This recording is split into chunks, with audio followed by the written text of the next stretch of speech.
Mucho antes de que el hombre pensara en conquistar las montañas habían conquistado al hombre.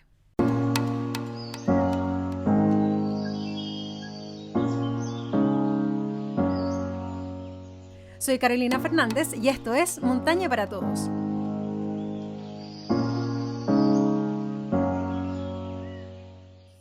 Hola, ¿cómo están? Sean bienvenidos. Es un nuevo capítulo del podcast en Montaña para Todos, que está colgado en Spotify. Allá nos pueden seguir, nos pueden pinchar, escuchar este y los otros capítulos y también seguirnos en redes sociales. Montanaparatodos.cl es el Instagram y también el correo montanaparatodos.cl@gmail.com.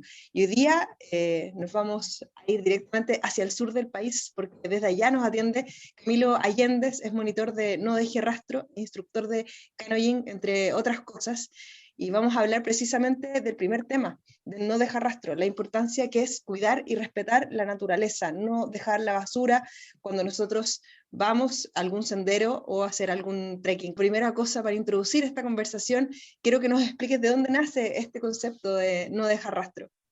Hola, hola, mucho gusto, muchas gracias ahí por esa tremenda presentación. Y sí, mira, el no deje rastro, la verdad es que muchas veces lo asociamos a llévate tu basura, y es la principal crítica que se le hace a la gente, llévate tu basura, pero son muchos los otros impactos que están ocurriendo y que ocurren, o sea, el turismo, cualquier actividad que se desarrolle, el humano básicamente genera mucho impacto en la montaña. Y muchas veces el desconocimiento parte desde ahí, que la gente cree que simplemente llevándose su basura estamos al otro lado y yo soy un montañista responsable. Y exclusivamente por eso nacen un poco una respuesta a este proceso que estamos viviendo ahora, que está muy marcado porque salimos del encierro y un montón de gente empezó a visitar nuestros parques nacionales, empezó a visitar distintos lugares al aire libre, sin tener los conocimientos propios del lugar y de los resguardos que ellos necesitan.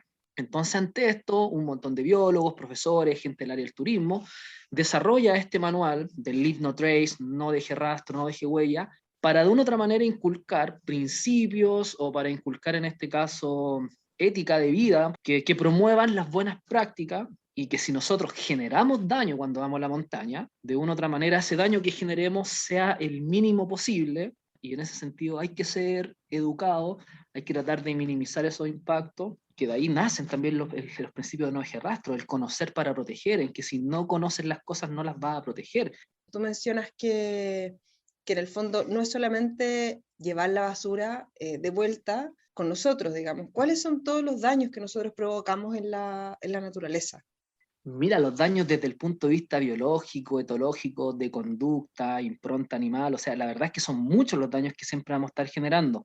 Pero principalmente hay que entender que a cualquier lugar que nosotros visitemos, de partida, vamos a necesitar instalaciones. La construcción de caminos, la compactación de terrenos para la formación de senderos, zonas de camping, baños, instalaciones propiamente tal, ya creo que son los impactos más graves que hay en el lugar. Y es Uh-huh. por eso que esos daños, digamos, son los que hay que tener lo más controlado posible.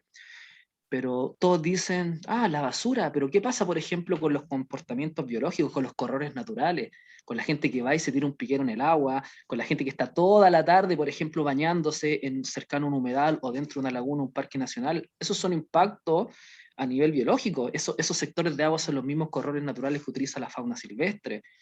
O sea, hay daños, por ejemplo, con respecto a todo lo que tiene que ver con la parvovirosis, cuando llevas perros a la montaña, con el uso del fuego, erosión, compactación que posteriormente genera erosión a nivel fluvial, del viento, fragmentación de hábitat. O sea, la verdad es que siempre vamos a estar generando un montón de daño.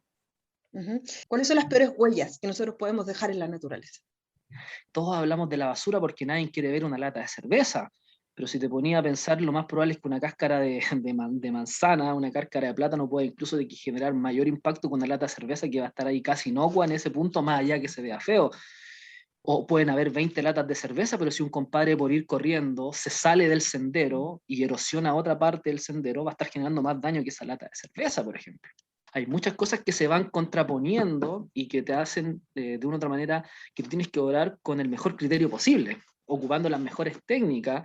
Entonces, yo creo que la principal huella es la de ser un montañista o ser un trequero que no maneja cuáles son todos los procesos biológicos, porque esto el no deje rastro, sí, llévate tu basura, planifica con anticipación y te dicen un montón de cosas que son 7 principios, pero la verdad es que requieren investigación del lugar que tú vas a visitar, saber cuáles son los elementos frágiles en el área, hay pastos que resisten más o menos para saber dónde pisar, pisar sobre la nieve es casi inocuo, en cambio sobre el matorral altandino o sobre las yaretas es completamente distinto, requiere un poco de conocimiento, digamos, de parte de la persona. Y yo creo que y me incluyo por muchos años los montañistas, hemos estado todo en la parte técnica de seguridad y muy poco en la parte medioambiental.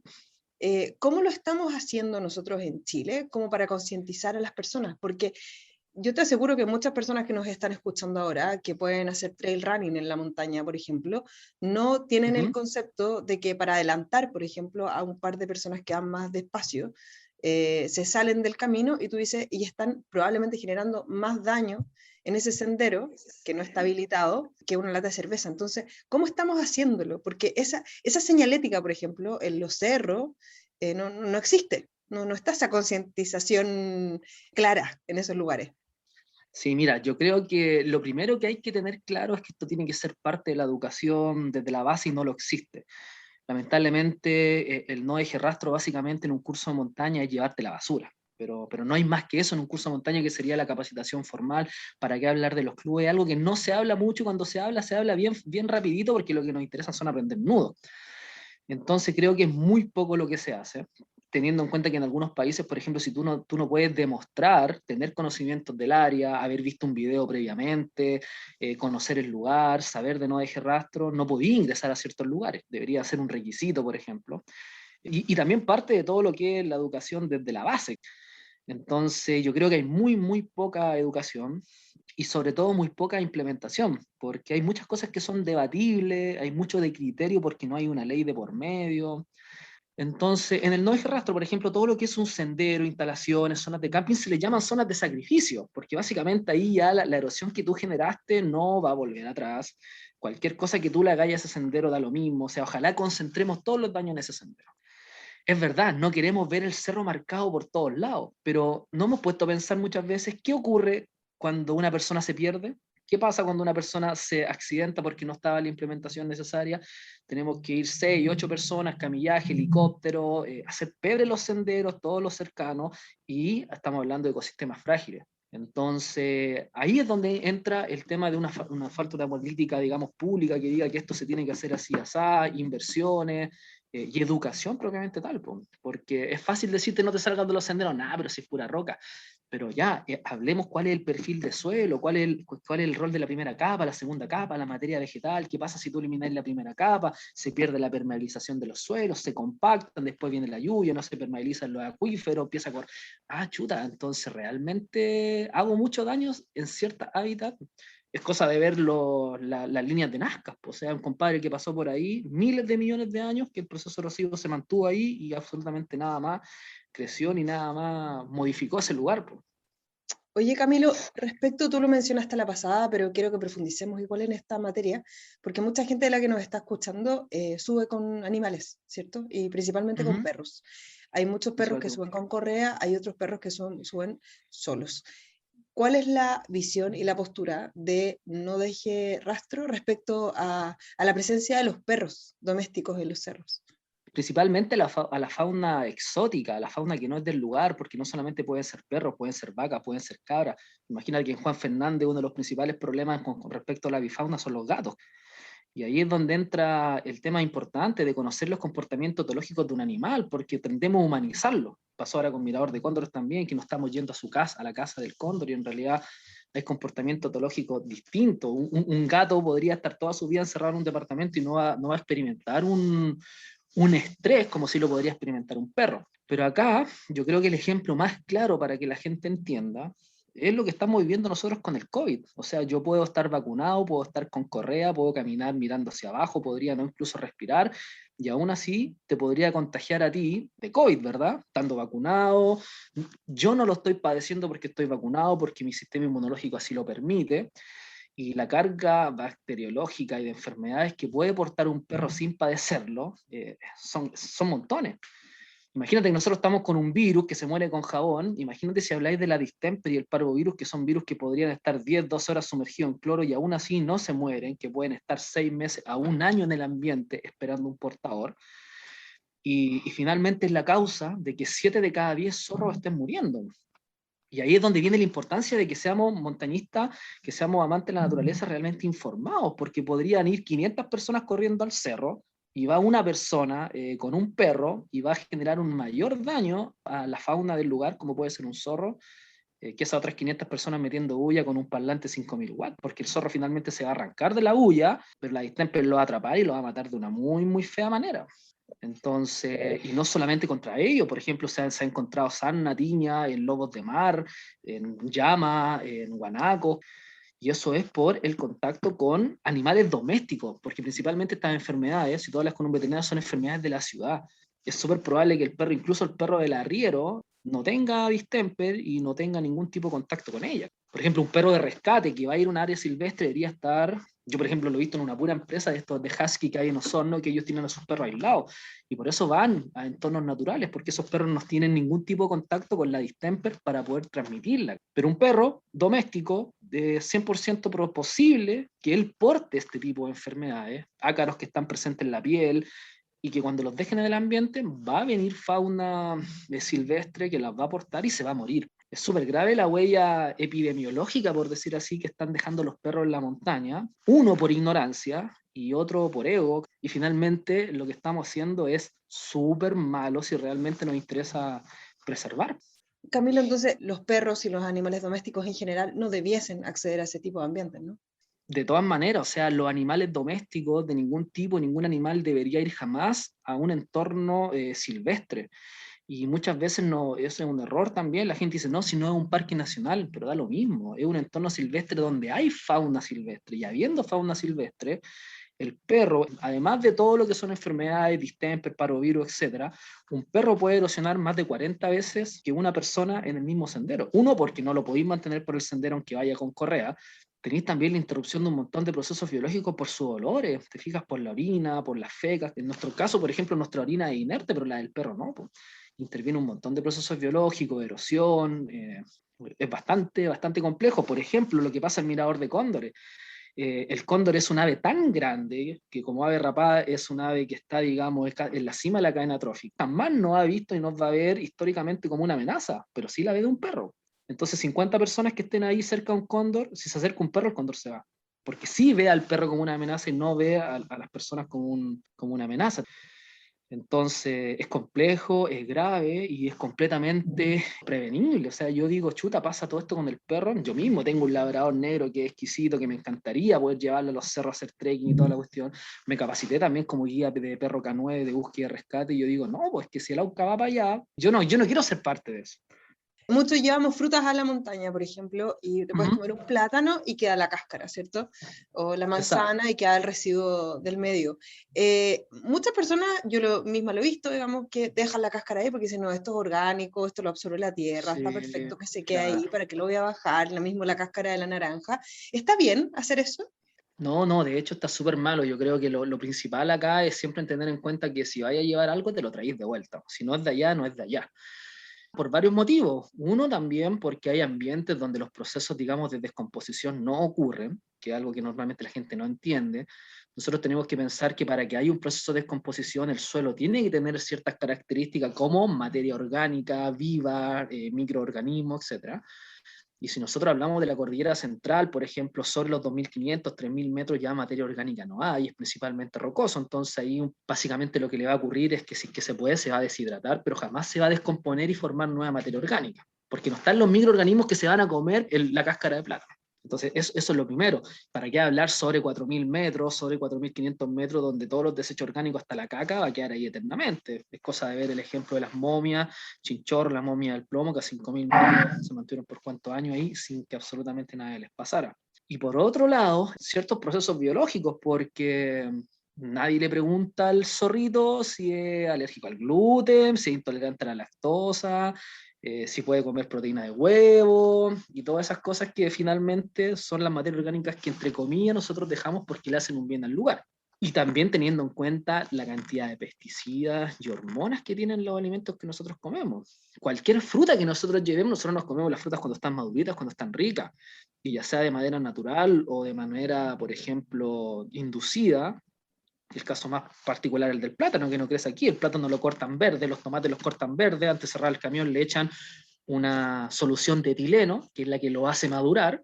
Entonces imagínate que tú vas y dejáis tu cáscara y justo ahí al lado hay un par de ñañucas de fuego o un par de flora nativa, que si tú le dejaste una cáscara de etileno, lo que vaya a hacer básicamente es hacerla que madure, que florezca, que elimine el polen, y en realidad para la fecha, eso, ninguna de las otras plantitas que podrían estar ahí para reproducirse van a estar en ese proceso. Se podría perder toda una generación simplemente ¿por qué? Porque todos los machos maduraron antes o todas las hembras maduraron antes de que se produjera una polinización, por ejemplo. Entonces, así como podemos describir un proceso que es completamente desconocido para cualquiera, imagínate cuántos otros procesos biológicos que realmente una persona erudita del tema o algún biólogo te podría describir por simplemente dejar una cáscara. Ujú. Oye, Camilo, y respecto de nuestros desechos orgánicos, también lo pasaste recién. ¿Qué es lo que debemos hacer? Porque muchas personas llegan y evacúan donde los pillan, ¿no? Uh-huh. ¿Cómo se debería hacer para impactar lo menos posible la naturaleza? Sí, buena pregunta. Yo creo que dos cosas primero. Lo primero que decías tú, ir con tiempo.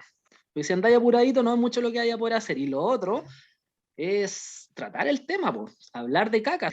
Y son cosas normales. Y si vamos a la montaña también tenemos que tratarlo de esa manera así de común. Partiendo de la base que la orina, por ejemplo, los desechos menstruales son casi inocuos en el ambiente. Y ahí lo que se hace siempre es tratar de dispersar, ¿me entendí? Aquí hay dos conceptos dependiendo de la zona en que tú visites. Si tú tenías un sendero, que es una zona de sacrificio, lo que hay que tratar es de concentrar todo en el sendero. Ojalá que todo lo que daño que tú puedas llegar a realizar para cocinar, todo lo hagáis sobre el sendero mientras no moleste a nadie más, para concentrar todos los daños ahí. Y cuando estás en un ambiente, obviamente, un poco menos intervenido, lo ideal es dispersar los daños. Ojalá cuando uno orina, por ejemplo, no orinar, concentrar en el lugar que se puede concentrar o dispersarse en un ambiente, no hacerlo sobre la vegetación. De hecho, es mucho mejor, por ejemplo, orinar una roca que no tenga vegetación, porque finalmente esa roca después se va a secar, se va a evaporar y todo lo que es los minerales que pueda tener nuestra orina finalmente se los va a llevar el viento y va a ser un aporte en el lugar. Y con respecto a la caca hay varias técnicas, ¿ya? La más común y que todos hablan es del hoyito gato. El hoyito gato es ideal siempre y cuando haya una cobertura de materia orgánica, ¿ya? Si yo estoy en un sector completamente rocoso, no sirve de nada. Si estoy en altitud, como en el campamento Federación del Cerro del Plomo, el hoyito gato no sirve de nada. Esa caca que queda hasta ahí va a quedar ahí por siempre. Y es lo que pasa en el Cerro del Plomo, que tú vayas al campamento Federación y básicamente hay más caca que personas. Y el hoyito gato eso, tiene que estar en lugar al sol, se hace un hoyito de 15 o 20 centímetros, básicamente lo que estamos haciendo igual que un gatito es enterrar nuestra caca, y teniendo la precaución que haya esa materia orgánica, que está esa tierra negra, esa tierra que si nosotros la mojara haríamos barro, esa es la tierra que sirve porque ahí sí hay microorganismos que las van a descomponer. Y la otra opción es, por ejemplo, lo que se conoce como el cacatúo, que es básicamente traerte la caca de vuelta. Y básicamente el proceso es simple, o sea, un termo viejo, un tubo de PVC, una de estas cuestión de las crispo, cualquier cosita dura para que no te pase un percance, cualquier tubo cilíndrico, por decirlo así. Y en vez de cagar en el piso, cagáis en una bolsa, agarráis la bolsa, le hacéis un nudito, lo metí en tu cacatúo para que no se te vaya a aplastar ni romper por ahí y te vais. Le podríais echar una aspirina, un poco de talco, cualquier cosa para que inhiba el olor, carbón vegetal, y listo, te vas y te lleváis, y después cuando llegáis a Santiago, a tu casa, vais y botáis la caca, y se acabó, ¿me entendí? No es más que lo que hacís con tu perro, ¿me entendí? Y de esa manera no dejáis caca en el ambiente. Entonces son pequeñas cositas que si tú te educas, si tú lo intentas, si te empiezas a desenvolver de mejor manera, lo puedes hacer. No cuesta nada, si vais a hacer caca, tráete el confort, ¿me entendí? En una bolsita así, te trae el confort. En ese Entonces, sentido, lo que hemos hablado respecto a las distintas temáticas que aborda esto de no dejar rastro en la naturaleza, ¿qué rol cumplimos cada uno? ¿Cómo se podría resumir en el fondo el rol que tenemos nosotros como visitantes de la naturaleza y también como parte de ella en respetarla en este aspecto? mira, yo creo que el rol de nosotros es tratar de hacer el menor cantidad de daño posible, ser consciente de los daños, porque sí, aquí todo esto parece súper malo, nosotros decimos, chuta, estamos puro haciendo daño, estamos súper claros, si estuviera todo cerrado, todo cercado y nadie fuera ahí a ningún parque nacional, la conservación sería mucho mayor. Pero yo ahora estoy participando en un diplomado en turismo sostenible y una de las partes para que el turismo y todas las actividades sean sostenibles es la parte económica y eso no se puede negar. Yo soy ingeniero en mina, podría estar trabajando en minería, pero no, estoy trabajando en turismo y creo que de esa manera contribuyo más que trabajando en minería. Entonces, sí o sí hay cosas que necesitamos. Tampoco irse en contra de la minería porque la estamos utilizando en este minuto todos los microchips. Pero hay una labor que a través del turismo, a través de la actividad outdoor, a través del montañismo, sí o sí vamos a poder aportar a preservar, a conocer para proteger. Pero así como lo estamos haciendo, seguimos siendo una actividad invasiva en el lugar, entonces entre más inocua sea, mejor. Pues, y esa es nuestra labor. No es decir que el turismo en Mirador de Cóndor está mal. Hablemos de turismo como todo quien va a Mirador de Cóndor. No es el problema que vayan 10, 100 ni 20, porque podrían ir 100 personas que no se salen de los senderos, que no metebullan, que respetan los lugares, que no cortan flora y fauna, y podría haber una persona que haga más daño que esas 500 personas. ¿Y qué es lo que está ocurriendo en este minuto? Por falta de educación ambiental. Entonces yo creo que el rol que nosotros, a favor, digamos, de la naturaleza, que vamos y la impactamos, es eso, que de una u otra manera, al conociéndola, se generan parques, se generan externalidades positivas en el lugar, y se puede llevar a que nuestra visita sea sostenible en el tiempo, siempre y cuando la intentemos hacer sostenible en el tiempo. O sea, si ya se hizo un sendero, respeta el sendero. Si te saliste del sendero, estáis contribuyendo a que se haga otro sendero y después, ¿qué es lo que pasa, por ejemplo, en el Cerro Manquehue? 150 senderos, ¿por qué? Porque te perdiste, porque no te planificaste bien. Y eso es un poquito el llamado a capacitarte del no eje rastro, que todos dicen, no, planifícate con anticipación, el clima, la meteorología. Ya, pero eso es seguridad. Tenemos que nosotros que saber qué tipo de pastos son más resistentes que otros, qué es mejor caminar por la nieve que no. Ah, equipamiento. Sí, pues, obvio que equipamiento, porque cuando hay una manchoncito de tierra, todos caminan por la tierra por no meter las patas en la nieve porque no tienen los equipos adecuados. Ah, no, acampemos aquí que es más blandito y estamos más protegidos de la lluvia. ¿Por qué? Porque no llevaste una carpa, porque no tenía un aislante, entramos a sacrificar el pastito. Que al otro año otro va a pensar lo mismo, y después vamos a tener una zona con barro igual. Si saliste a hacer un trekking al otro día, después en un parque nacional en el sur, tenéis que saber que va a haber barro. Y tú tenés que planificarte para eso, porque si hay barro y le vaya a hacer el quite y vaya a hacer pebre toda la vegetación aledaña a la poza, son cosas que muchas veces no consideramos el daño que estamos generando. Entonces ahí es donde va como el enrelarse y decir, chuta, si no tengo el equipo adecuado, mejor no voy. Po. Espero 2 o 3 días que esté más seco y voy. Po. O si voy, meteré las patas al agua. Tratar de impactar menos. Y para poder impactar menos hay que educarse. Porque todas estas cosas, aunque te leáis el manual de no deje rastro, no están, porque son propias de cada lugar. Cada ecosistema es distinto. No es lo mismo pisar los estromatolitos allá en la Patagonia, que si los pisáis los matáis, a pisar un pasto que puede ser un poco más resistente. Hay zonas que son más inocuas, caminar por el borde de los esteros, que son el río es la parte más erosionadora. Entonces, si tú caminas por el estero, no vaya a generar ningún daño, porque el río va a crecer y va a romper toda esa vegetación de manera natural. Lo mismo que pasa con la nieve, los senderos. Y eso es parte de la educación. Entonces, no es solamente, no, si yo me llevo la basura, entonces soy un montañista que no dejo rastro. No es solamente eso. Efectivamente, para eso queríamos hablar contigo, porque tú tienes un conocimiento más acabado acerca de este gran concepto que es el no dejar rastro, y nos has dejado súper claro que no es solamente llevar la basura de vuelta a nuestras casas, sino que implica una responsabilidad mucho mayor. Así que, Camilo, quiero agradecerte estos minutos con nosotros acá en Montaña para Todos por explicarnos todo esto, por graficarnos de tan buena manera esto que debemos todos aprender para ser cada día mejores visitantes. Sí, no, muchas gracias a ti por el espacio. Creo que esto hay que hablarlo, hay que recontra hablarlo. Y creo que hay muchas personas que están disponibles para eso. Yo igual les dejo la invitación. Tú sabes que yo estoy siempre, todos los meses yo hago un taller de no deje rastro gratuito para la gente vía Zoom, se aprende un montón. Para los que son vegetarianos dirán, pues, o sea, podéis dejar de comer carne, podéis dejar de comer huevo, podéis ser vegano, ovo, lacto, pero cada cosita que tú hagáis en pro de eso, yo creo que va a sumar, ¿ya? En un universo tanta gente haciendo montaña. Gracias a ti, Camilo, por haber estado con nosotros. Nosotros los dejamos invitados a todos, como siempre, a visitar nuestras redes sociales, montanaparatodos.cl en el Instagram, también el correo @gmail.com para comentar este y el resto de los capítulos. Así que es que estén muy bien, nos escuchamos en la próxima. Chao.